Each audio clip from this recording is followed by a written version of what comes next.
मैं हूं आपका होस्ट अकील अब्बास और मैं हूं सबा जमान।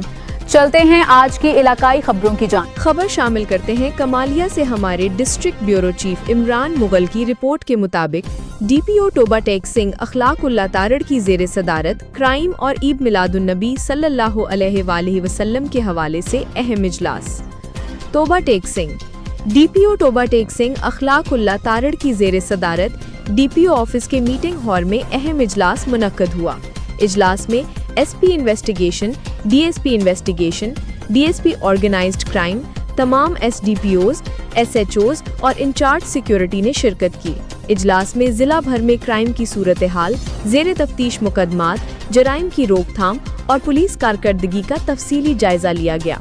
डीपीओ अखलाकुल्लाह तारड़ ने अफसरान को जराइम की सद्दोबाब, इश्तिहारी और मतलूब मुल्जिमान की गिरफ्तारी, मुकदमात की मेरिट पर तफ्तीश और शहरियों को फौरी इंसाफ की फराहमी यकीनी बनाने की हिदायत की। इजलास में ईद मिलादुन्नबी सल्लल्लाहु अलैहि वसल्लम के हवाले से सिक्योरिटी प्लान और दीगर इंतजामात का जायजा लिया गया। डीपीओ ने जुलूसों, महाफिल और अहम मजहबी मकामात पर फूल प्रूफ सिक्योरिटी, मुअस्सर गश्त और हसास मकामात की कड़ी निगरानी यकीनी बनाने के अहकामात जारी किए।